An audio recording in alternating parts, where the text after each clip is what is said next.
Assalamualaikum warahmatullahi wabarakatuh.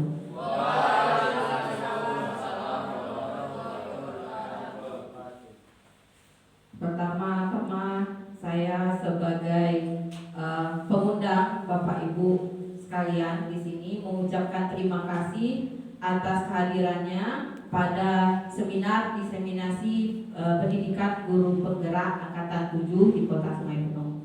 Baiklah Bapak Ibu, saya akan memperkenalkan diri walaupun sebenarnya semuanya sudah kenal sama saya ya. Perkenalkan Bapak Ibu semua, nama saya Rita Yulita. Saya bagian dari Bapak Ibu semua, merupakan guru SMP Negeri 9 Sungai Penuh yang sekarang sedang menjalani pendidikan guru penggerak angkatan 7 di Kota Sungai Penuh. Jadi sedikit untuk membuka aksi nyata modul 1.4 pada budaya positif ini. Kebetulan kami sebagai guru penggerak diberikan tugas untuk melaksanakan diseminasi atau semacam seminar mini, ya, mini seminar, memberitahukan apa-apa saja kira-kira yang sudah dipelajari di pendidikan guru penggerak. Gunanya untuk apa? Harapannya nanti ke depannya sekolah kita ini bisa melakukan perubahan terhadap pendidikan ke depannya, ya, bisa mengubah bagaimana mindset kita, bagaimana caranya menangani anak-anak bermasalah, kemudian bagaimana caranya agar menegakkan disiplin tanpa harus menggunakan kekerasan. Nah, itu yang diajarkan oleh fasilitator dan instruktur kami agar kami bisa mendiseminasikan hal tersebut kepada guru-guru di SMP Negeri 9 Sungai Penuh ini. Baiklah Bapak Ibu, saya rasa kita mulai saja, tapi sebelumnya saya sedikit memberitahukan kepada Bapak Ibu, rekan-rekan saya, bahwa ini sama sekali saya bukan ingin mengajar, gitu ya. Ingin mengajar Bapak Ibu karena saya rasa ilmu saya juga nggak sampai ke situ sebenarnya. Jadi di sini lebih ke diskusi sih kalau saya bilang. Kita diskusi bagaimana caranya agar visi daripada sekolah kita nanti ke depannya bisa tercapai dengan baik. Tidak apa-apa ya seperti itu. Mohon izin Bapak Ibu semua, saya sama sekali tidak ada niat untuk menggurui Bapak Ibu semua. Baiklah Bapak Ibu guru hebat semuanya, sebelum kita melaksanakan diskusi, saya kembali mengucapkan terima kasih sudah meluangkan waktunya walaupun hari Minggu tetapi tetap bersedia datang di seminar kita hari ini. Kita mulai aja ke materi yang pertama. Saya akan mengenalkan beberapa subbab dari modul konsep utama modul budaya positif ini. Jadi dari konsep utama modul budaya positif ini ada 7 poin besar yang harus dijelaskan kepada Bapak Ibu semua untuk nantinya dapat kita terapkan di sekolah kita. Nah, yang pertama itu ada perubahan paradigma belajar. Jadi di sini nanti ada beberapa poin yang dapat merubah mindset kita dalam menghadapi anak-anak, terutama anak-anak yang nantinya entah itu akan bermasalah atau pelanggaran-pelanggaran yang terjadi di sekolah. Nah, di sini akan diajarkan bagaimana kita merubah paradigma tersebut. Jadi jangan kita salah konsep di awal, harus diajarkan dulu atau harus disosialisasikan dulu bagaimana caranya merubah paradigma kita. Karena selama ini paradigma di sekolah di Indonesia, lah kita ambil skop yang kecil aja di SMP 9 Sungai Penuh, itu masih memegang teguh yang namanya hukuman. Biasanya hukuman itu kita gunakan untuk mendisiplinkan siswa. Tetapi di pendidikan guru penggerak ternyata hukuman itu tidak diperbolehkan untuk mendidik siswa dalam meningkatkan kedisiplinan. Gitu. Jadi bagaimana ceritanya sampai seperti itu, kita harus belajar dulu dari yang pertama, perubahan paradigma belajar. Sampai di situ nanti kita akan masuk ke poin yang kedua tentang disiplin positif. Nah, nanti ada penjelasannya seperti apa disiplin yang positif, haruskah hukuman masih tetap kita pertahankan untuk mendisiplinkan siswa. Di sana juga akan dijelaskan. Kemudian masuk materi yang ketiga, itu tentang kebutuhan dasar manusia. Jadi semua yang dilakukan oleh peserta didik kita itu ada alasannya. Ada alasannya. Mengapa yang ini sering terlambat? Mengapa anak ini sering cabut? Pasti ada alasannya. Nah, di sini nanti kita akan gali apa sih sebenarnya alasan peserta didik kita bisa sampai tidak mau menegakkan kedisiplinan. Nah, di situ akan dijelaskan lagi biar kita sama-sama paham, nggak salah konsep lagi. Kemudian yang keempat ada motivasi perilaku manusia. Yang kelima posisi kontrol restitusi. Kemudian yang keenam tentang pembuatan keyakinan kelas. Nah, jadi sebelum semua ini kita laksanakan, sebelum penegakan disiplin di sekolah kita dilaksanakan, harus ada keyakinan kelas yang disetujui oleh siswa dan seluruh warga sekolah. Jadi bagaimana cara membuat keyakinan kelas juga nanti insya Allah akan saya sampaikan pada seminar kita kali ini. Kemudian yang terakhir ada segitiga restitusi. Nah, segitiga restitusi ini adalah solusi yang ditawarkan di pendidikan guru penggerak untuk mengatasi anak-anak yang bermasalah tadi. Jadi tidak perlu adanya hukuman yang berlebihan, tidak perlu adanya pemberian penghargaan yang berlebihan, namun kita bisa memecahkan masalah anak-anak tersebut dengan penggunaan segitiga restitusi.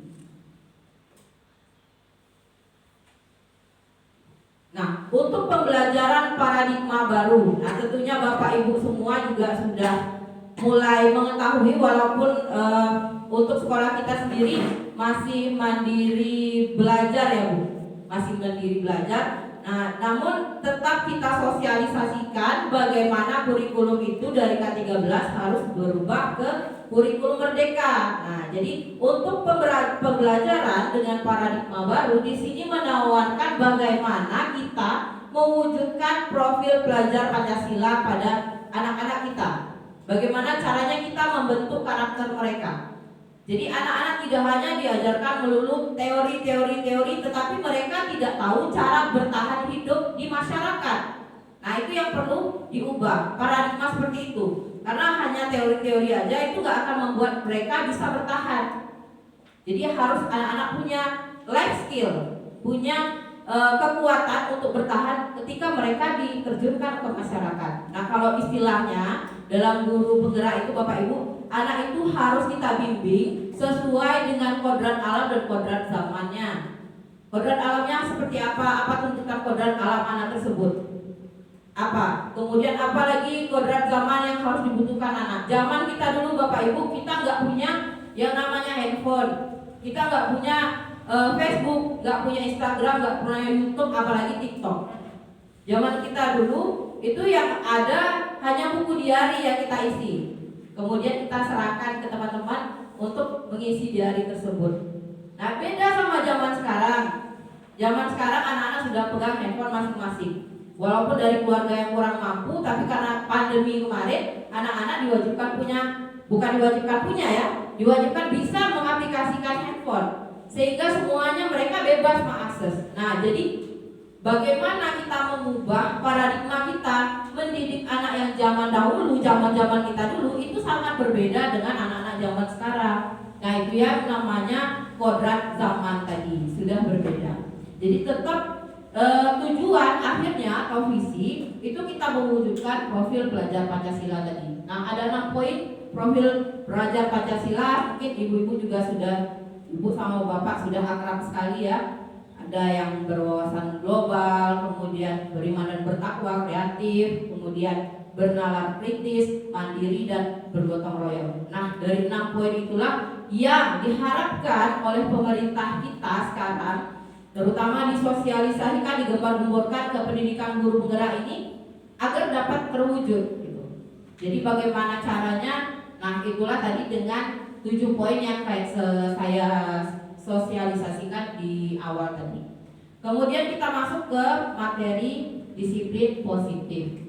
Nah, di sini dalam budaya kita makna kata disiplin yaitu sesuatu yang dilakukan seseorang pada orang lain untuk mendapatkan kepatuhan. Kemudian kita cenderung menghubungkan kata disiplin dengan rasa tidak nyaman. Benar gak? Ya, benar sekali. Karena apa? Ketika sudah berbicara tentang disiplin, yang pertama kali terbayang oleh anak kita, bukan oleh kita, oleh anak kita, karena disiplin itu otomatis yang nyusun undang-undangnya kan kita, Bapak Ibu, kepala sekolah, rekan-rekan guru, semua warga sekolah yang posisinya berada di atas. Yang mau kita disiplinkan siswa. Ketika kata disiplin kita gaungkan kepada siswa kita, yang terbayang pertama kali pasti hukuman. Kalau kita kembalikan ke diri kita kasih tahu anak-anak semuanya harus disiplin, pasti hukuman. Oh, kalau saya tidak disiplin, pasti nanti saya dihukum dong. Jadi menakutkan, paradigma ini yang harus kita ubah. Bagaimana caranya anak-anak itu harus disiplin dari dalam dirinya. Ketika anak-anak disiplin, itu hanya dari faktor luar. Nah, di bawahnya ada saya tuliskan ini kalimat. Sebagai pendidik, tujuan kita adalah menciptakan anak-anak yang memiliki disiplin diri sehingga mereka bisa berperilaku dengan mengacu pada nilai-nilai kebijakan universal dan memiliki motivasi intristik, bukan ekstristik. Maksudnya seperti apa? Motivasi intristik itu motivasi dari dalam diri anak, berupa kesadaran. Oh, saya harus belajar. Karena apa? Saya mau jadi pinter, mau jadi dokter misalnya, atau mau jadi seperti Ibu Rita, jadi guru. Jadi ada sesuatu yang dari dalam diri mereka untuk mendorong mereka melakukan sesuatu. Kalau yang ekstristik, oh saya harus belajar. Kenapa? Agar nanti Ibu Rita nggak menghukum saya. Kalau saya nggak belajar nanti dihukumlah sama kepala sekolah, ya kan? Disuruh hormat bendera, atau yang lebih ekstrim lagi mungkin ditabok lah, gimana kan? Kamu sini belajar. Kalau nggak belajar nanti ibu hukum. Nah itu faktor ekstristik. Faktor X ini sifatnya sementara. Karena ketika kita tidak mengancam, anak-anak tetap tidak akan mau belajar. Ketika kita udah biasa aja, biasanya kita ngancam nih, kalau kamu nggak belajar, nanti kamu ibu hukum. Nah ketika kita sakit, nggak bisa datang, guru lain yang datang, anak-anak itu malah, oh Bu Rita nggak ada. Jadi kalau saya nggak belajar nggak masalah, sama bapak itu mah aman aja, nanti nggak akan dihukum. Nah gitu kan. Jadi keinginan itu hanya dari faktor luar aja. Ketika keinginan itu memang dari dalam, dari kesadaran, nah itu yang harus ditumbuhkan sekarang pada anak-anak kita. Betapa pentingnya belajar untuk diri saya, bukan untuk Ibu Rita. Bagaimana belajar itu bisa mengubah diri saya menjadi sesuatu yang lebih berarti. Jadi faktor in dan X ini yang lebih ditekankan pada paradigma perubahan tadi. Perubahan apa? Perubahan disiplin yang lebih positif. Selama ini kita nggak disiplin dong Bu Rita? Bukan. Selama ini kita disiplin, hanya saja disiplinnya karena ada sesuatu. Karena ada faktor X, faktor dari luar. Makanya dikatakan faktor X ya. Mungkin Bapak Ibu sudah biasa sama istilah tersebut. Faktor X itu ya faktor dari luar, faktor X. Jadi ini yang harus dihilangkan, harus diubah menjadi faktor in. Keikhlasan dari anak tersebut untuk melakukan perubahan. Nah, masih sambungan dari tadi ya. Disiplin positif merupakan salah satu cara menerapkan disiplin yang bertujuan untuk menumbuhkan kesadaran. Nah, tadi yang saya bicarakan di awal itu masalah in. In tadi kesadaran, hubungannya sama kesadaran siswa. Jadi keikhlasan mereka untuk berubah, ya pemahaman mereka juga harus diubah, cara pendekatan kita juga harus diubah, serta memberdayakan anak untuk melakukan sesuatu tanpa sogokan, tanpa ancaman, tanpa hukuman. Jadi makanya saya bilang tadi faktor in itu hubungannya sama kesadaran dan keikhlasan si anak. Bukan karena iming-iming takut dimarah Bu Rita lah. Oh saya harus belajar pengen dikasih hadiah sama Bu Rita lah. Gak seperti itu ya. Jadi memang harus berubah anak-anak itu, mindsetnya harus kita ubah bahwa ini penting untuk dirinya, bahwa ini harus mereka lakukan dengan kesadaran sendiri, bukan karena sesuatu. Nah, kita masuk ke bab selanjutnya tentang kebutuhan dasar manusia. Jadi kebutuhan dasar manusia di sini ada 5. Yang pertama, kebutuhan untuk bertahan hidup. Nah, ini gimana ceritanya kebutuhan untuk bertahan hidup? Sudah jelas, kita butuh makan untuk bertahan hidup. Kemudian mengapa, mohon maaf nih mungkin agak melenceng, mengapa orang ada yang jadi penjahat, ada yang jadi maling, ada yang jadi pengedar narkoba, segala macam.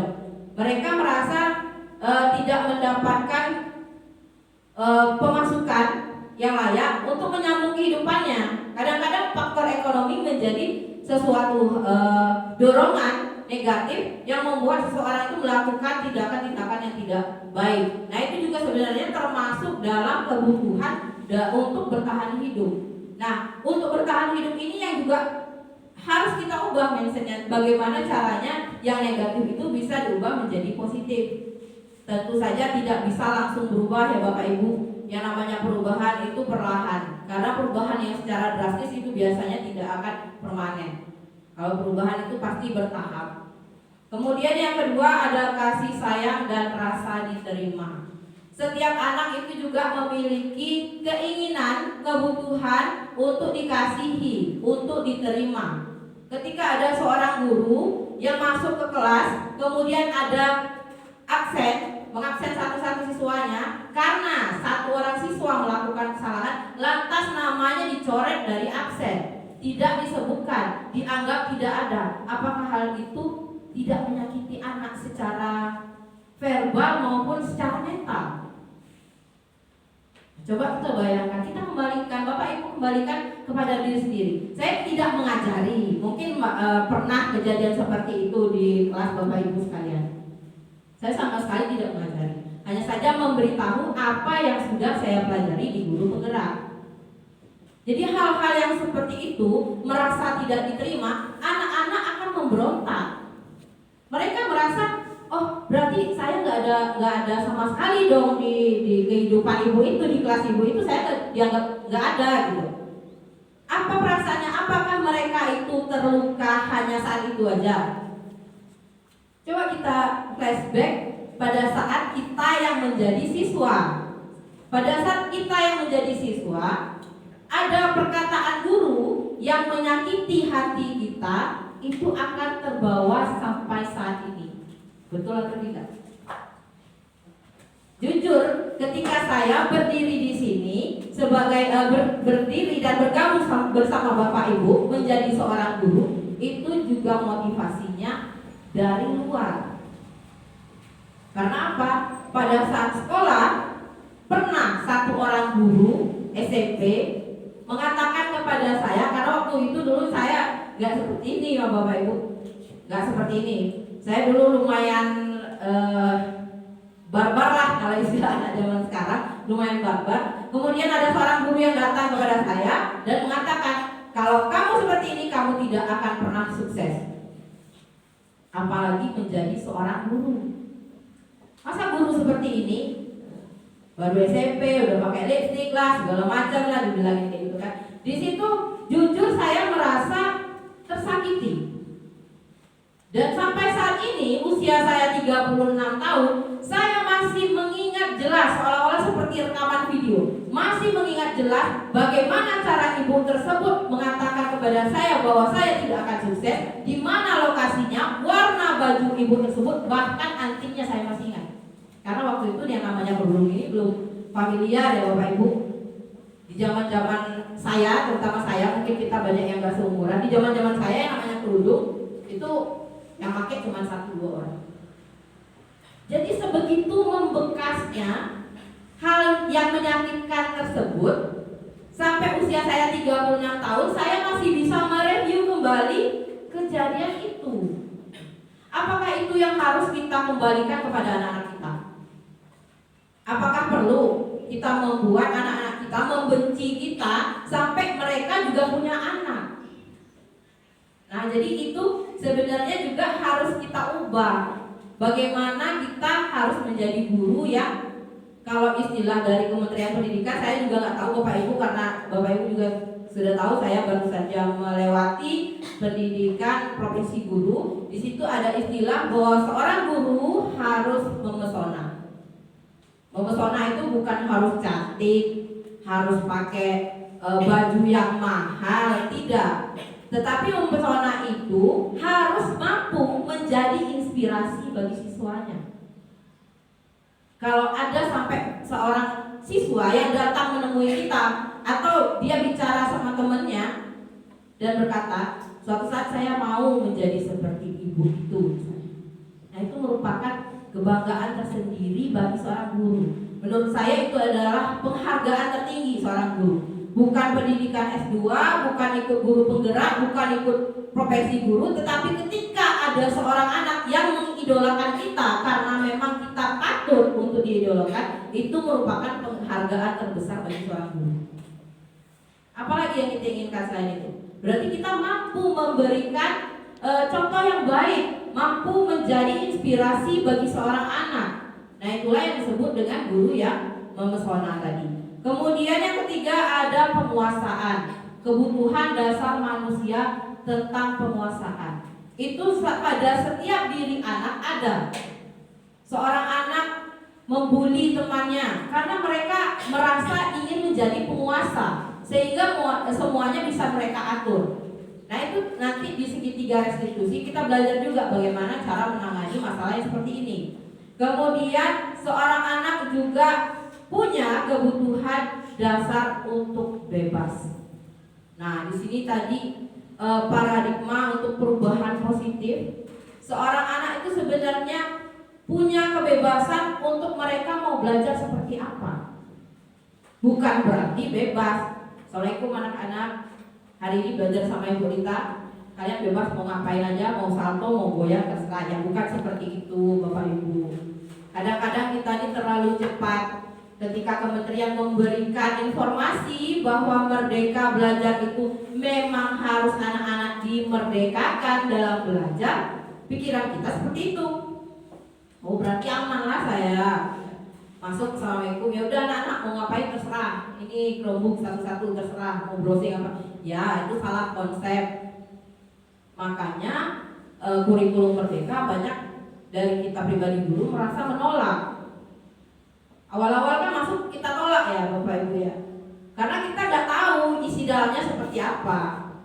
Nah, sebenarnya itulah tak kenal maka tak sayang, harus dipelajari dulu apa sih maksudnya, kebebasan yang seperti apa. Anak-anak itu belajar tidak sama kebutuhannya. Ada yang lebih suka mendengarkan ceramah, ya kan, anak-anak yang audio. Ada yang audio visual, mereka bisa belajar kalau melihat video dan suara. Ada anak-anak yang kinestetik, mereka lebih suka belajar langsung praktek. Nah, itu pernah saya tanyakan kepada siswa-siswa saya. Anak-anak, lebih baik ibu mengajar, menampilkan video pembelajaran, ceramah, atau praktek?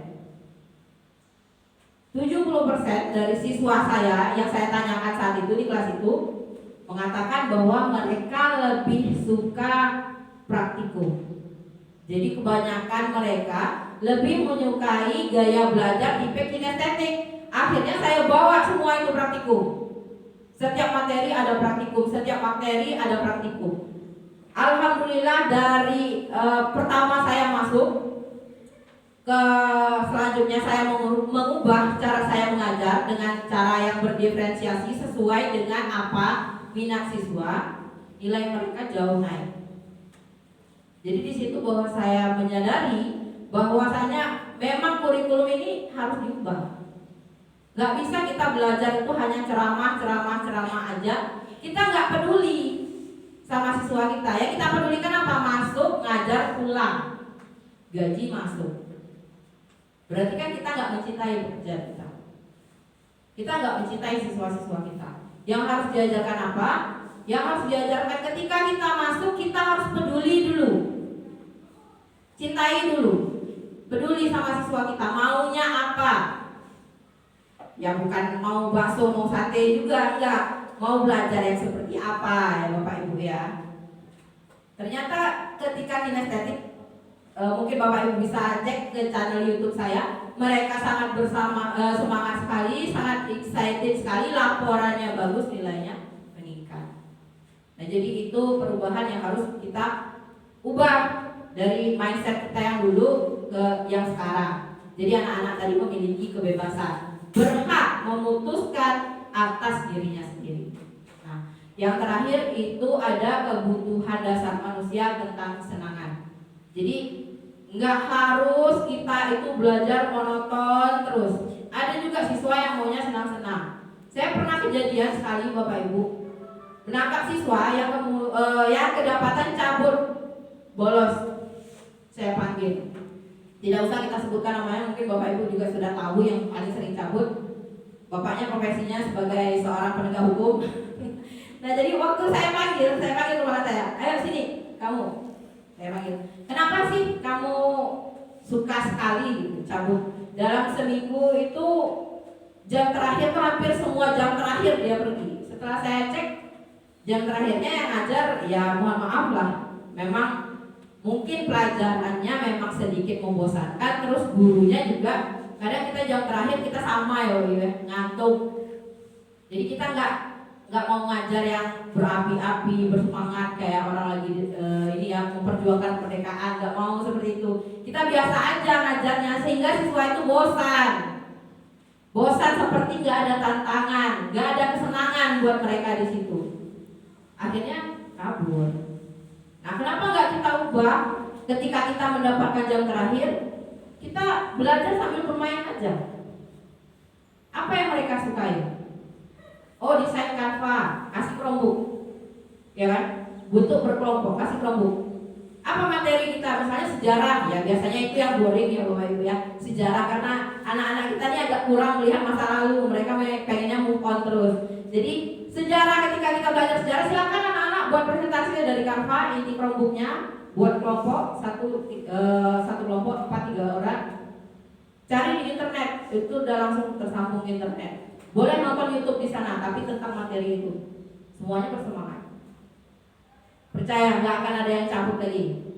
Karena ketika mereka memegang sesuatu yang asing bagi mereka, namun sesuai dengan kondisi zamannya, itu sesuatu yang mengasihkan. Ya zaman-zaman kita dulu mungkin keyboard ya Bapak Ibu ya. Kalau kita udah pegang keyboard, hilanglah ya, pikiran kita mau kemana-mana, duduk main aja. Padahal yang permainannya cuma Tetris, tetapi sanggup dari pagi sampai malam. Nah seperti itu. Jadi kebutuhan ini harus kita penuhi dalam dunia pendidikan agar dapat merubah mindset kita tadi dalam mendidik anak-anak kita. Nah, kemudian kita masuk ke motivasi perilaku manusia. Motivasi merupakan dorongan yang timbul pada diri seseorang secara sadar atau tidak sadar untuk melakukan suatu tindakan dengan tujuan tertentu. Nah, ini tadi yang saya bilang Bapak Ibu semua, bahwa penghargaan dan hukuman itu tidak dianjurkan lagi. Mengapa? Nah, di kota yang pertama itu menghindari ketidaknyamanan dan hukuman. Nah, ketika ini kita masih jalankan, murid melakukan disiplin diri karena dia takut dihukum saja. Tadi kan sudah saya jelaskan. Ini merupakan motivasi ekstristik atau dari luar. Nah, jadi motivasi ini yang tidak bisa bertahan lama. Karena apa? Ketika siswa itu misalnya pindah sekolah, peraturannya lain dari sekolah kita, mereka akan tetap melanggar. Tidak ada perubahan dari diri mereka, karena mereka hanya takut hukuman aja. Kemudian yang kedua, mendapatkan imbalan atau penghargaan dari orang lain. Dari orang lain ini maksudnya dari kita loh Bapak Ibu sebagai pendidik ya. Murid melakukan disiplin karena ingin mendapatkan imbalan saja. Kemudian dia ini merupakan motivasi ekstristik, tetap dari luar juga. Tidak dianjurkan sama sekali. Karena apa? Ketika hadiah itu kita hilangkan, yang murid akan kembali ke asalnya. Karena mereka tidak punya alasan lagi untuk melakukan sesuatu. Siapa yang bisa jawab ini? Ibu kasih uang 5.000 misalnya. Ketika ibunya datang, kemudian nggak bawa uang 5.000, nggak buat kuis yang sama, nggak bisa buat reward yang sama untuk siswanya, itu yakinlah nggak akan ada yang mau jawab. Karena apa? Uangnya tadi nggak ada rewardnya, nggak ada untungnya buat gue, ya kan? Jadi diam aja, slow aja, woles aja mereka. Nah itu yang harus kita hindari. Yang harus kita gali lagi apa? Menghargai nilai-nilai kebijakan diri sendiri. Murid melakukan disiplin diri karena mereka sadar bahwa nilai itu bagus untuk dirinya. Kemudian ini merupakan motivasi intrinsik. Jadi yang X ini harusnya kita buang semuanya. Memberikan hukuman, memberikan hadiah berlebihan gitu ya. Jadi yang harus kita tanamkan adalah yakin, menumbuhkan kesadaran bagi murid dan siswa-siswa kita tadi. Nah ini konsep disiplin identitas yang gagal. Bagaimana lagi nih? Nah ini untuk hukuman itu siswa merasa tidak nyaman ketika diberi hukuman. Kemudian menyakitkan juga, apalagi hukumannya berupa hukuman fisik. Nah selain hukuman fisik, biasanya hukuman verbal itu juga lebih menyakitkan, seperti kejadian yang saya ceritakan tadi. Sampai sekarang usia saya 35, udah menjelang 36 tahun, saya masih ingat. Bahkan anting yang beliau pakai aja saya masih ingat ketika beliau mengatakan bahwa saya tidak akan menjadi apa-apa. Nah jadi itu akan terekam. Nah jadi menyakitkan dalam fisik dan dalam hati, itu sama-sama membekas. Jadi itu yang harus dihindari. Kemudian murid merasa takut untuk masalah hukuman. Hukuman juga bersifat memaksa. Murid bisa menyembunyikan kesalahan. Jadi ini menimbulkan masalah baru sebenarnya Bapak Ibu. Ketika murid menyembunyikan kesalahan, berarti mereka membohongi kita. Misalkan, oh kamu nanti kalau seandainya kedapatan membawa HP ke sekolah, kamu akan saya keluarkan. Misalnya seperti itu. Ketika dia membawa HP dan gak mau ketahuan sama kita sebagai gurunya, mereka akan bohong. Saya gak bawa HP bu, bener saya gak bawa, sumpah, demi gitu kan. Gak bawa, padahal apa? Mereka bawa. Nah masalah barunya apa? Berbohong. Berbohong 1-2 kali akhirnya menjadi kebiasaan yang buruk buat anak kita. Berarti hukuman juga bisa menimbulkan masalah baru. Mereka disiplin, tidak membawa handphone. Yang membawa handphone malah menjadi seorang pembohong. Nah itu yang harus dihindari. Kenapa tidak dianjurkan memberikan hukuman kepada siswa? Hukuman juga bersifat memaksa. Kemudian hukuman bisa membuat murid menjadi rendah diri. Biasanya ini hukuman verbal nih terutama. Kamu udah hitam, jelek, pendek gitu. Bertingkah lagi gitu. Ya enggak, hidup lagi. Kan sering tuh. Kadang-kadang kita guru kan manusia juga ya Bapak Ibu ya. Seringlah kita terkilap ngomong kayak gitu sama siswa kita. Kamu gak mau belajar ya? Mau jadi apa besok? Udah aja pendek inilah segala macam, gigi tonggol lah. Udah. Selesai lah itu. Semuanya kita sebut, kebun binatang pun masuk. Akhirnya siswa menjadi rendah diri, gak percaya diri. Padahal siswa itu tanpa kita ketahui mereka punya potensi yang lain. Mungkin di pelajaran kita mereka nggak begitu connect gitu ya, nggak begitu suka karena memang anak-anak itu nggak sama mereka. Nggak semuanya bisa sama pelajaran IPA, nggak semuanya bisa matematika. Mana tahu si anak yang kita caci maki tadi lebih suka ke pelajaran seni sehingga beberapa puluh tahun kemudian mereka menjadi seniman yang terkenal, ya kan? Bisa menyaingi Leonardo da Vinci misalnya. Nah, ketika tampil di TV disebutkan, saya dulu waktu SMP pernah dihina sama Ibu Rita, dibilang pendek, giginya panjang, gitu kan? Badannya besar, otaknya kecil, lah gitulah kira-kira. Akan disebutkan, jadi terekam. Makanya kita harus menghindari hukuman baik fisik maupun verbal. Kemudian apa sih yang salah dengan penghargaan misalnya? Kenapa penghargaan juga nggak boleh, hukuman nggak boleh, penghargaan nggak boleh? Penghargaan itu tidak efektif Bapak Ibu. Tidak efektif seperti apa? Bisa merusak hubungan, mematikan kreativitas, menghukum dengan sistem ranking juga tidak boleh, merampas hak untuk anak menghargai diri. Kenapa tidak efektif? Pertama, merusak hubungan. Ketika saya memberikan hadiah kepada seseorang, oh ini hadiah untuk siswa yang paling disiplin, yang lain cemburu toh. Kemudian datang protes, Bu, apa sih disiplinnya dia dari saya? Saya tugas selalu selesai tepat waktu. Nah dia kemarin sebenarnya pernah cabut loh, Bu. Akhirnya kayak gitu kan, menghasut, rusaklah hubungan akhirnya. Dia dengan temannya rusak, dan siswa lain menilai kita juga seperti tidak adil. Nah makanya itu harus dijauhi. Kemudian juga mematikan kreativitas. Mengapa dikatakan memberikan penghargaan mematikan kreativitas? Jadi ketika kita memberikan penghargaan atau hadiah, siswa itu kan merasa bahwa ini adalah pencapaian tertingginya. Oh ini udah hadiah siswa terdisiplin. Jadi si anak berpikir bahwa oh berarti saya segini aja udah disiplin loh. Untuk apa saya lebih mencanangkan disiplin saya yang lebih daripada ini. Ini aja udah dikasih hadiah.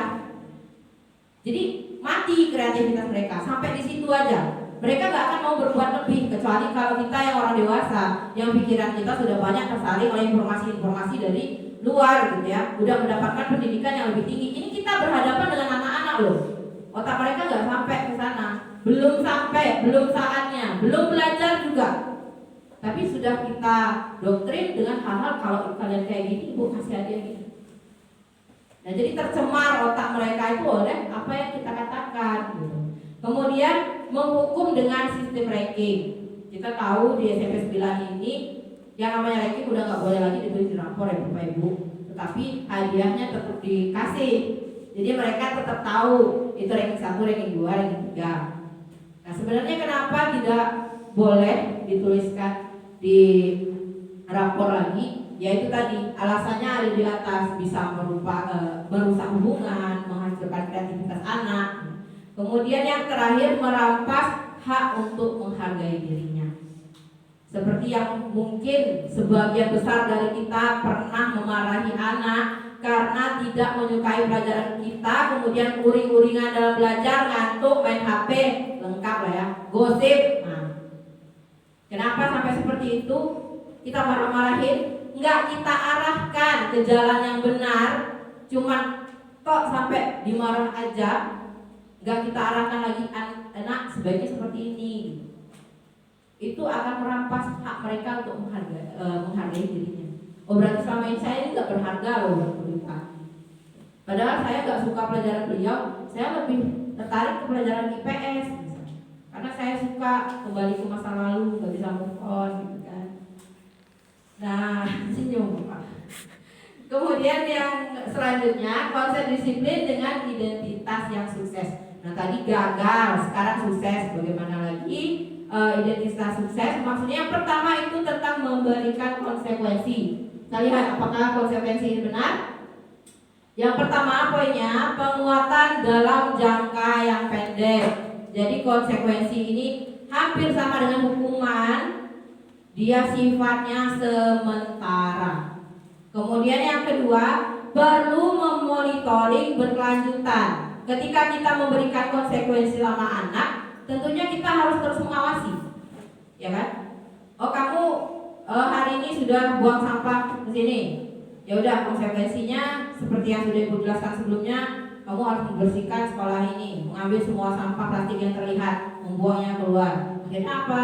Ya kita harus berkelanjutan melihatnya.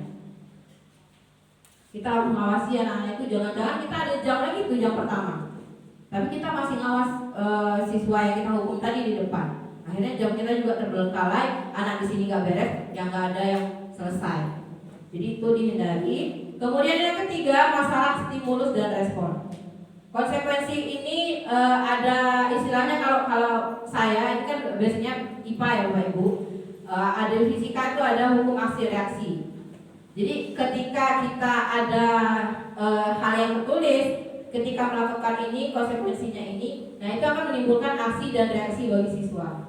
Baik itu aksi dan reaksi yang negatif maupun yang positif. Kemudian murid menghormati peraturan. Setelah kita membuat aturan berupa konsekuensi, murid itu bisa mengamati peraturan yang sudah dibuat. Kemudian kehilangan waktu untuk merenungi kesalahan. Jadi siswa itu sebenarnya tidak dianjurkan untuk memikirkan kesalahannya secara berlarut-larut. Karena kalau dia berpikir terus berlarut-larut, misalnya salahnya apa nih? Nggak sengaja, bukan nggak sengaja sih, misalnya kilap ngambil sesuatu milik temannya, anggaplah itu pena gitu. Karena dia lihat pena itu cantik, warnanya pink, terus akhirnya punyalah hasrat ingin memiliki pena tersebut, dibawalah pulang. Nah akhirnya ketika ketahuan, sudah kita nasihatin, sudah berdamai juga, anak ini nggak punya waktu untuk memikirkan kesalahannya lagi. Oh udah tadi udah minta maaf gitu, udah dilakukan segitiga restitusi lah, nanti kita jelasin gimana segitiga restitusi. Tapi ketika tidak dilakukan penanganan dengan tepat, si anak nanti, oh saya sudah ketahuan maling loh. Padahal cuma pena yang harganya 1.500, bisa dibeli dengan jajan satu hari itu bisa dibeli 4 sampai 5 pena. Tetapi mereka terus berpikir, oh saya maling, saya maling, saya maling. Akhirnya apa? Bisa bunuh diri lah, ya kan? Rendah diri misalnya, nggak percaya diri lagi, nggak mau berteman lagi sama temannya, akhirnya merusak mental anak tersebut. Jadi itu juga tidak dianjurkan. Akhirnya dibuatlah konsekuensi ini tujuannya untuk menghilangkan time itu, waktu mereka berpikir bahwa dirinya itu salah, ya, secara berlebihan. Nah jadi kemudian ada identitas sukses bagian restitusi. Ada beberapa poin di sini. Yang pertama, murid bertanggung jawab atas perilakunya. Jadi dengan segitiga restitusi yang ditawarkan dalam pendidikan guru penggerak ini, murid merasa punya tanggung jawab terhadap apa yang sudah dia lakukan. Kemudian fokus pada pemecahan jangka panjang. Karena melibatkan kesadaran diri pada anak, maka sifatnya permanen. Ya, enggak hanya menghindari hukuman maupun mengharapkan penghargaan tadi. Kemudian murid menghormati dirinya dan orang lain. Ketika melaksanakan restitusi, siswa merasa bahwa dirinya dihargai juga. Dia merasa, oh berarti saya berharga, sehingga saya ditanyakan, oh kamu sudah menumpahkan air minumnya si Fauzan misalnya. Jadi apa yang harus kamu lakukan untuk menebus kesalahan kamu? Misalnya saya akan ngelap lantainya bu, akan ngepel. Jadi kita tawarkan dulu ke siswa apa yang mau dia lakukan terlebih dahulu untuk memperbaiki kesalahannya. Oh nanti air minumnya saya ganti bu.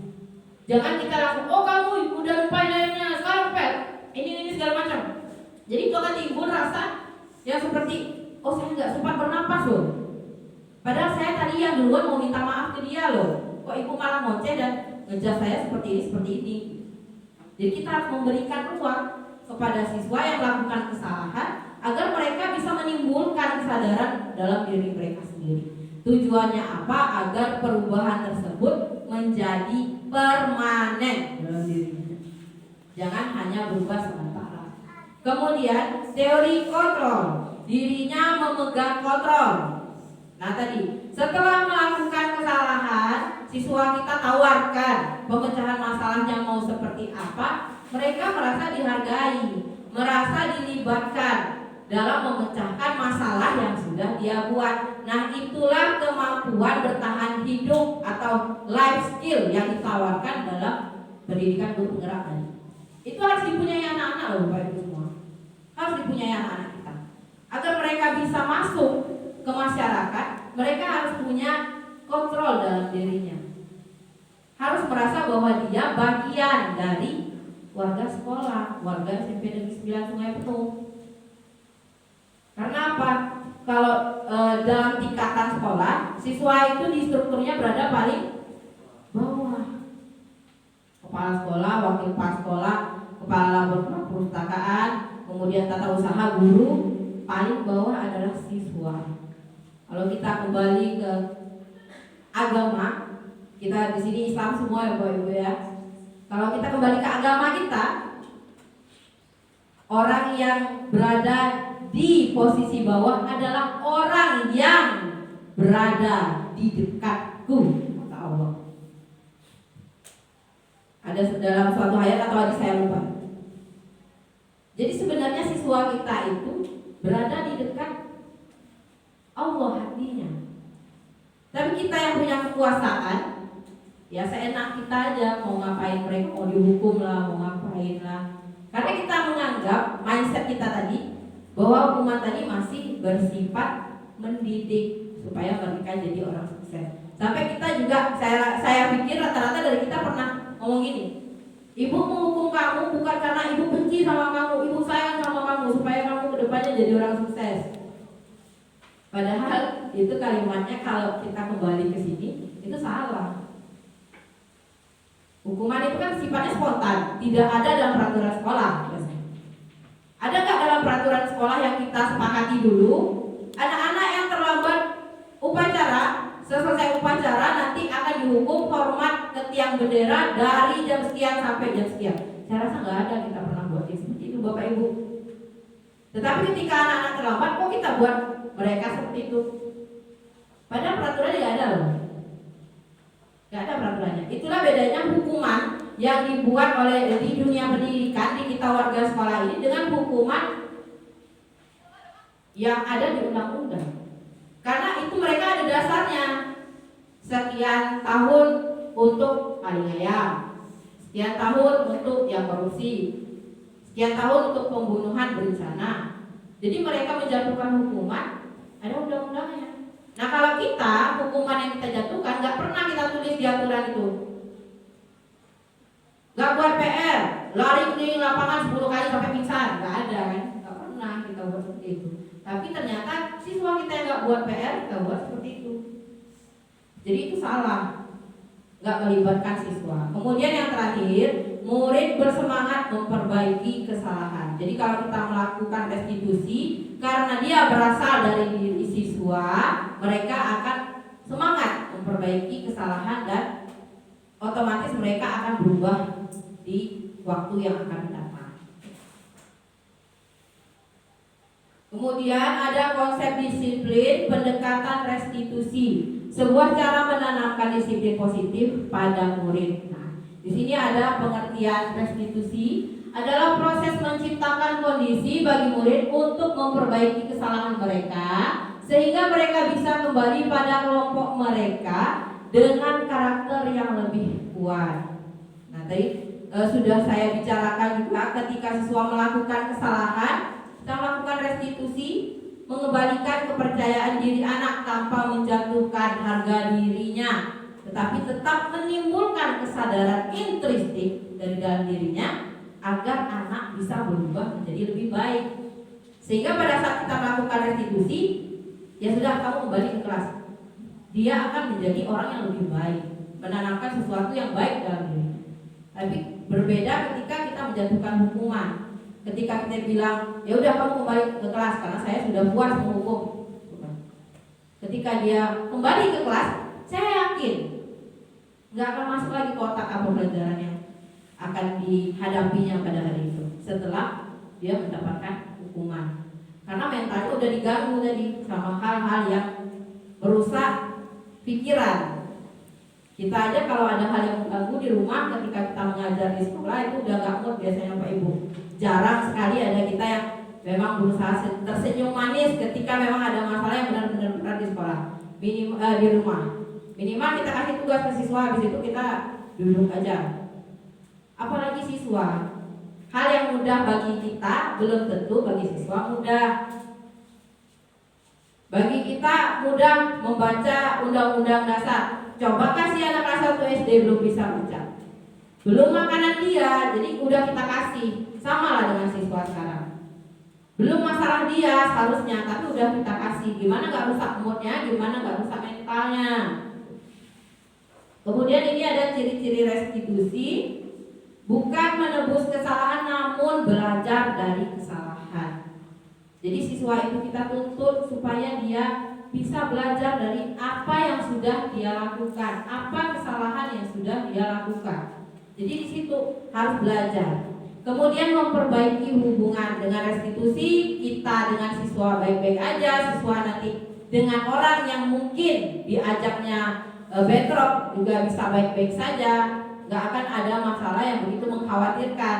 Namun ketika kita menghukum, ya seperti tadi, mungkin anak-anak akan berubah mindsetnya sama kita. Jangankan anak-anak nanti dari sini mungkin dia baik-baik aja, sampai di rumah dia cerita orang tuanya udah nelfon wali kelas. Ibu tuh memang kayak gitu ya bu ya? Kok sering kayak gitu sih? Kok anak saya digituin sih? Nah, itu sering sekali terjadi sebenarnya. Jadi itu juga dihindari. Kemudian tawaran, bukan paksaan. Kita menawarkan pada anak kita apa solusi dari masalah yang sudah dia ciptakan. Tadi airnya tumpah, kamu mau seperti apa? Diapain ini air minumnya si Fauzan yang tumpah? Oh diganti, ya udah. Berarti kita menghargai juga pendapatnya. Mereka merasa punya kesempatan untuk mengkoreksi dirinya sendiri. Kemudian menuntun untuk melihat ke dalam diri. Nah, tadi menimbulkan rasa kesadaran, mencari kebutuhan dasar yang mendasari tindakan. Jadi mengapa sampai seperti itu? Apakah tidak sengaja? Atau memang sebelumnya ada masalah yang numpahin air sama si Fauzan tadi? Balas dendam kah? Mungkin waktu kita tanya dulu, si Fauzan juga pernah numpahin air saya. Jadi saya balas aja dia. Nah, di situ kita bisa sekalian memecahkan masalah yang pernah ditimbulkan di masa lalu. Kemudian fokus pada karakter, bukan tindakan.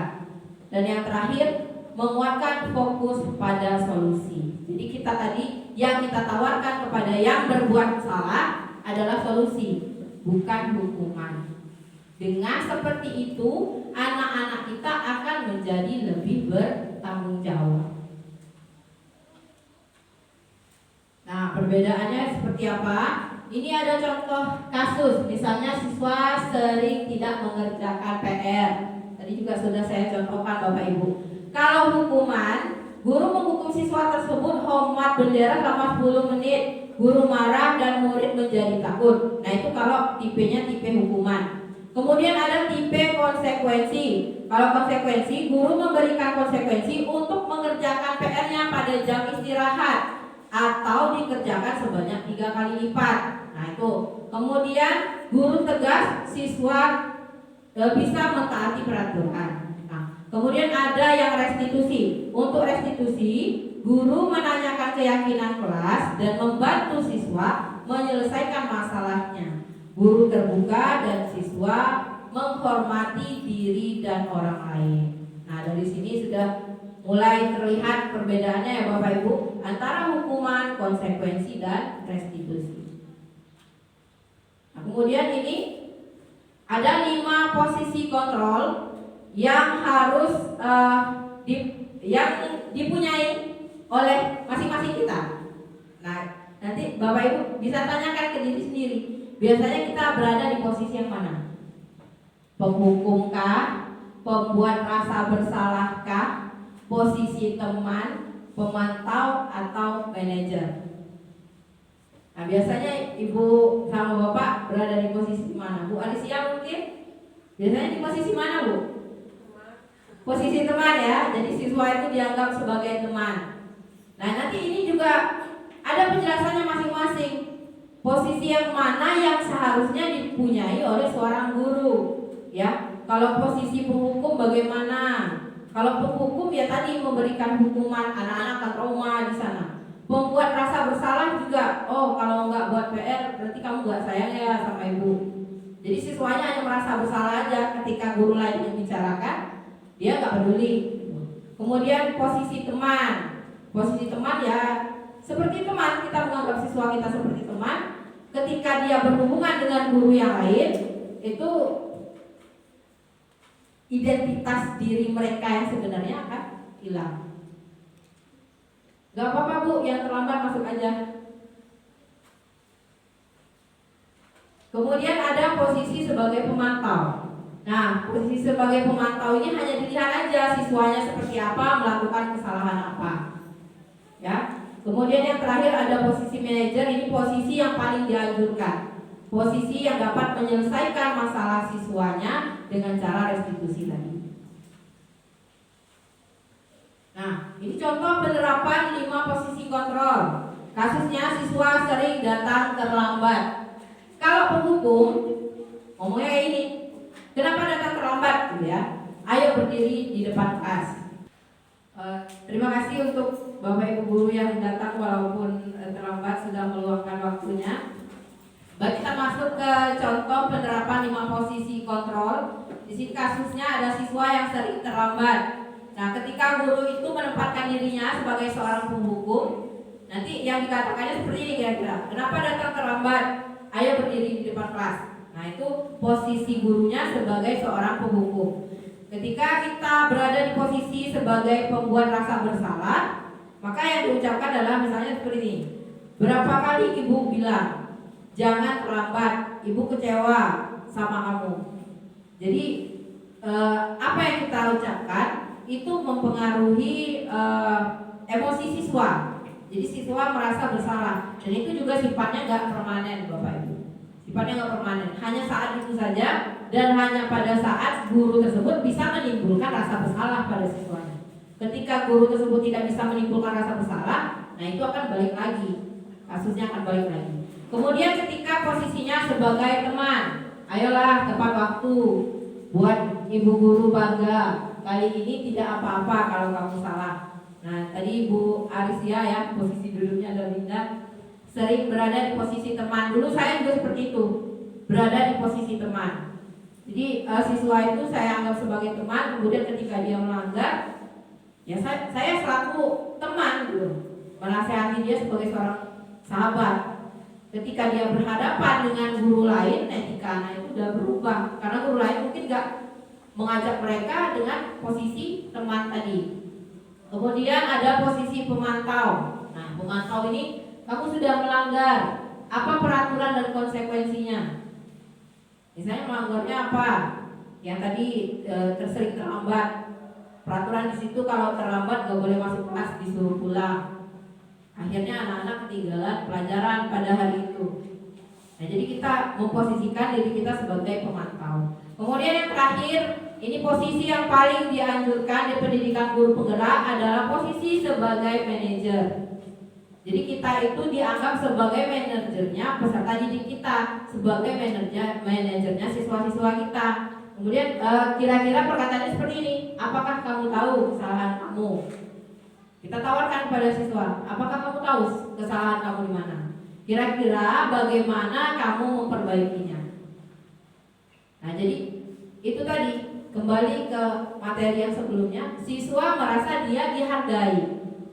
Dia punya waktu untuk memikirkan, oh kesalahan ini saya harus apakan. Ketika saya menumpahkan air, konsekuensinya ini. Ketika saya menjahati teman, konsekuensinya ini. Tapi dia yang berpikir dari kesadaran dirinya sendiri, bukan dari kita yang langsung, oh kamu jahat, kamu harus seperti ini. Bukan kita. Jadi kesadaran dari siswa sendiri yang harus kita timbulkan. Nah, kemudian ini kita restitusi yang akan kita jalankan. Sebelumnya kita harus buat keyakinan kelas dulu. Mengapa keyakinan kelas? Mengapa tidak peraturan kelas saja? Nah, di sini ada beberapa pertanyaan. Mengapa kita memiliki peraturan tentang penggunaan helm saat mengendarai kendaraan bermotor? Atau mengapa kita memiliki peraturan tentang menggunakan masker dan mencuci tangan setiap saat? Kira-kira kenapa? Kenapa, Bu? Takut ditilang ya. Menggunakan helm takut ditilang. Berarti masih ada unsur ekstristiknya. Menggunakan helm karena takut ditilang. Beda kalau kita pakai helm mau kemana-mana, itu gunanya agar kita tetap selamat dalam berkendara. Berarti kan kesadaran diri. Nah, yang dikatakan Ibu Arisia tadi bagus, cuma masih takut akan hukuman. Bukan berasal dari intristik, masih ekstristik. Ya. Kemudian mengapa kita tadi harus pakai masker, cuci tangan? Karena kalau nggak pakai masker, nggak cuci tangan, kita nggak boleh keluar, nggak boleh naik pesawat, nggak boleh naik angkutan umum. Nah, itu masih faktor X. Kita harus menumbuhkan faktor in dalam diri anak. Ketika kita nggak pakai masker, kita nggak cuci tangan, nanti kesehatan kita terganggu. Jadi itu yang harus dibuat. Nah, kemudian ini ada kegiatan pembuatan keyakinan kelas. Ada beberapa tahapan yang harus kita pelajari.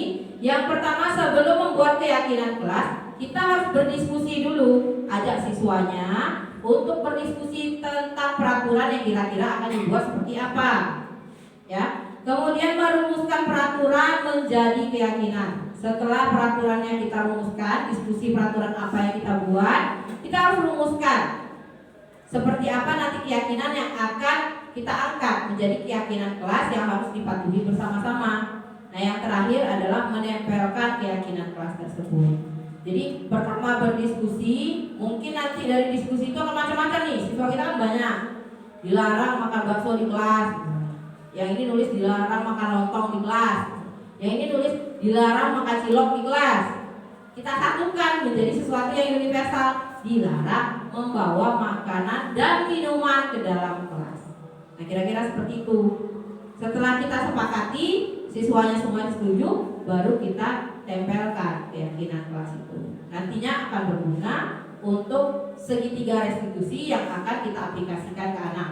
Nah, contoh beberapa keyakinan kelas: disiplin waktu, belajar dengan antusias dan semangat, selalu menjaga kebersihan kelas, saling membantu antar sesama, tidak boleh membuli, menghargai guru dan teman yang sedang berbicara, selalu menerapkan 5S misalnya, dan gemar membaca dan menulis sebagai budaya literasi. Jadi sifatnya universal, namun ketika terjadi pelanggaran bisa dimasukkan ke salah satu poin ini. Ya, misalnya disiplin waktu tadi bisa berlaku untuk anak yang datang terlambat, bisa berlaku untuk anak yang tidak mengerjakan PR sesuai dengan waktu yang sudah ditentukan. Jadi sifatnya universal. Kalau kita buat mengumpulkan tugas tepat waktu, cuma tugas saja satu poin. Ketika kita buat disiplin waktu, semuanya mencakup ke dalam itu. Jadi sifatnya universal. Bagaimana pembentukan keyakinan kelas? Nah, tadi yang pertama lebih abstrak dari peraturan, kemudian berupa pernyataan universal yang umum sifatnya, dibuat dalam bentuk yang positif, jangan ada pula peraturan kelas yang kira-kira negatif, ya kan? Boleh mengganggu teman misalnya, asalkan teman itu mengganggu kita, boleh membalas, itu nggak bisa dibuat di peraturan kelas, di keyakinan kelas, Bapak Ibu. Kemudian yang keempat, sedikit saja biar mudah diingat. Jangan banyak-banyak. Ketika kita buat keyakinan kelas, dari sini kita tempel sampai bawah, sampai belok lagi ke atas, banyak betul. Gimana siswanya bisa ingat? Itulah makanya peraturan atau keyakinan kelas ini dibuat secara universal, tidak merangkul sesuatu hal yang detail. Seperti yang saya bilang tadi, gak hanya bilang di situ dilarang makan lontong di kelas. Nah, kemudian ada yang datang, Bu, ini kan bukan lontong, Bu, ini bakso. Boleh dong dimakan. Nah, itu di dinding kan cuma lontong aja yang nggak boleh. Nah, jadi itu dilarang bawa makan dan minum di kelas. Jadi sifatnya universal. Kemudian yang kelima, sesuai dengan kondisi kelas dan sekolah agar mudah diterapkan. Nah, ini kalau saya bilang kasarnya, misalnya dilarang main ke pantai pada jam kosong. Misalnya, emang di sini ada pantai? Enggak kan? Nah, jadi yang real-real aja, sesuai dengan kondisi di sekolah kita. Misalnya apa? Dilarang keluar kelas ketika gurunya tidak ada. Mungkin ketua kelasnya aja yang ke bawah manggil guru piket. Sesuaikan aja dengan kondisi sekolah yang mungkin dilaksanakan di sekolah kita. Ya, dilarang nonton bioskop ketika jam pelajaran berakhir. Jangan ngapain buat peraturan itu, Bapak Ibu? Bioskop aja nggak ada di sini, kan? Nah, jadi yang harus yang bisa ditaati karena sesuai dengan kondisi sekolah. Kemudian yang terakhir, warga sekolah dilibatkan saat membuat. Nah, tadi anak-anak merasa dihargai ketika mereka dilibatkan dalam membuat keyakinan kelas. Jadi mereka harus yakin dulu karena peraturan itu mereka yang tulis. Kita hanya sekedar memanage, jadi manajer. Ketika mereka buat, kita memanage, menyaring apa yang harus kita buat, apa yang harus di print, yang menjadi kesepakatan sebetulnya, apa yang kira-kira harus di skip. Nah, jadi itu warga sekolah yang dilibatkan. Nah, ini contoh daripada gambar segitiga restitusi. Ini ada di LMS kami, Bapak Ibu. Ada di LMS guru penggerak. Jadi ini diajarkan untuk menangani siswa-siswa yang sekiranya bermasalah. Ada 3 tahapan yang harus dilalui. Yang pertama, menstabilkan identitas. Nah, kita semua akan melakukan hal terbaik yang bisa kita lakukan. Itu sudah sifat dasar manusia. Sifat dasar manusia itu akan melakukan hal terbaik yang bisa, yang mampu kita lakukan. Entah itu sifatnya negatif seperti membela diri, tapi tetap kita akan melakukan yang terbaik gitu ya. Kemudian yang kedua, validasi tindakan yang salah. Semua perilaku memiliki alasan. Anak bersikap seperti ini ada alasan. Anak mau bolos ada alasan. Seperti yang saya jelaskan tadi. Saya panggil anaknya, saya tanyakan kenapa, ternyata dia bosan. Siswanya hanya memberikan tugas, gurunya hanya memberikan tugas saja, nggak ngapa-ngapain di kelas itu. Gimana nggak siswanya jadi bosan? Pengen minggat aja dia, pengen pulang. Yang ketiga, menanyakan keyakinan kelas. Nah, karena keyakinan kelasnya sudah kita buat, kita tanyakan kepada siswa keyakinan kelas yang mana yang sudah dia langgar. Nah, jadi itu ya. Nah, untuk contoh segitiga restitusi, mungkin Bapak Ibu bisa melihat video yang akan saya tayangkan. Baiklah, untuk contoh daripada segitiga restitusi, mungkin kita akan melihat video ini bersama-sama. Bapak Ibu silahkan disimak.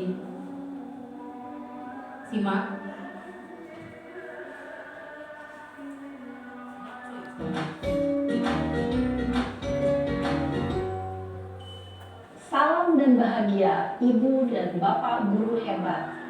Pada video kali ini kita akan membahas tentang salah satu program disiplin positif yang diterapkan di lingkungan sekolah yang dikenal dengan nama restitusi. Baik Bapak Ibu, setelah melihat video segitiga restitusi yang sudah saya tampilkan tadi, bagaimana ekspresi anak ketika segitiga restitusi itu kita jalankan. Anak akan menjadi percaya diri kembali ketika dilepaskan kembali ke kelasnya. Anak tidak merasa tersakiti baik secara mental ya maupun secara fisik. Kita tidak menggunakan kalimat-kalimat verbal yang menyakiti hati anak sampai membekas sekian puluh tahun. Jadi itu yang ditawarkan dalam pendidikan guru penggerak. Kemudian dalam penerapan disiplin positif, hendaknya guru memiliki standar kepribadian, profesional dan sosial yang baik, di mana guru mampu berefleksi pada posisi kontrolnya saat ini. Bagaimana perjalanan dirinya sebagai seorang among. Jadi among ini manajer. Bagaimana kita menempatkan diri kita sebagai manajer bagi anak-anak didik kita.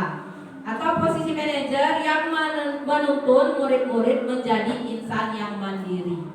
Mandiri seperti apa? Mandiri dalam menumbuhkan kesadaran dalam dirinya.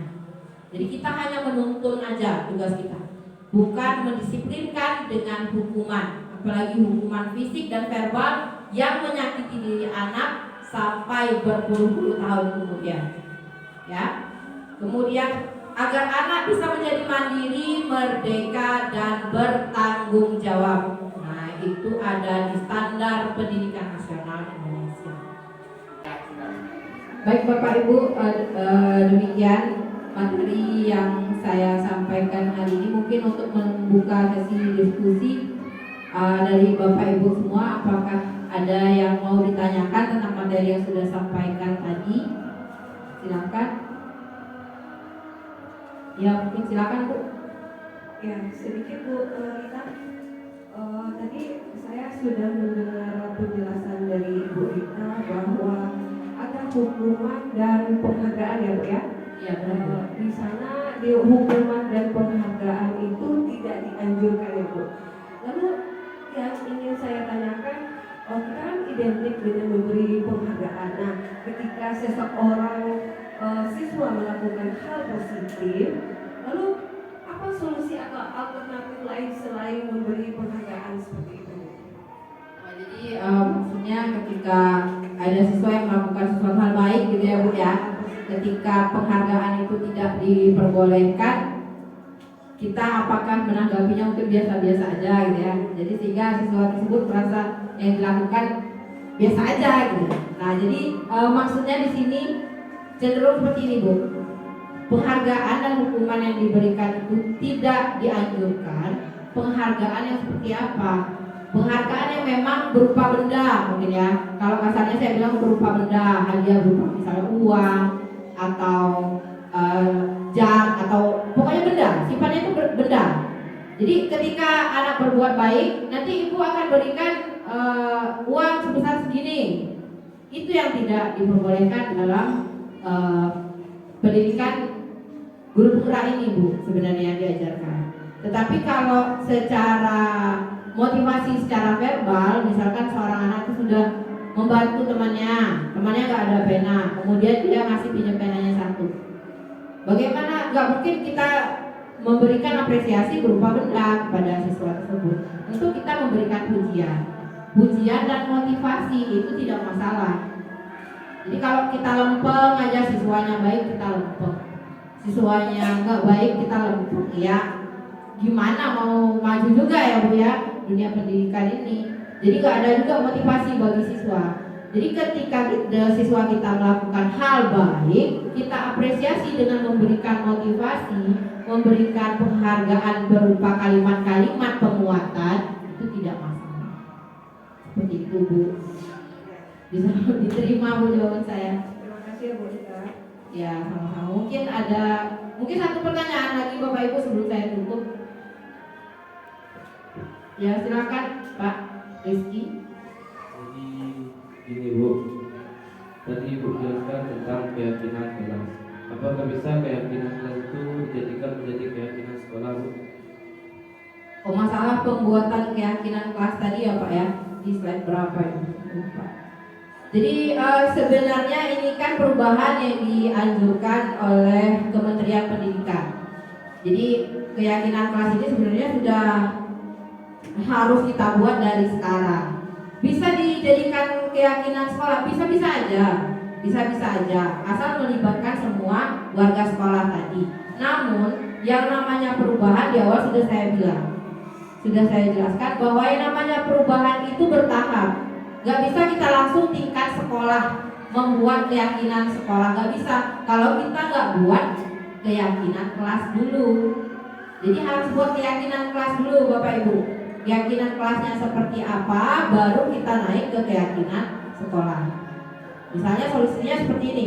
Setelah kita buat keyakinan kelas dari kelas 7A sampai kelas 9 apa gitu ya, nanti dikumpulkan, disatukan semuanya menjadi keyakinan sekolah. Mana yang sama kita delete, mana yang nggak sama yang kira-kira bisa dimasukkan jadi keyakinan sekolah, kita tetapkan jadi keyakinan sekolah. Saya kira begitu Pak.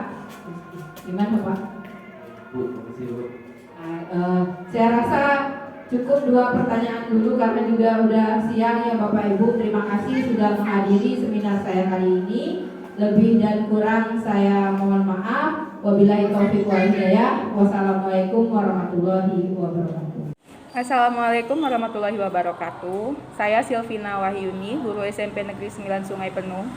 Setelah saya mengikuti diseminasi yang diselenggarakan oleh Ibu Rita, saya jadi paham mengapa hukuman dan penghargaan tidak dianjurkan. Karena motivasi seperti itu tidak akan memiliki efek jangka panjang.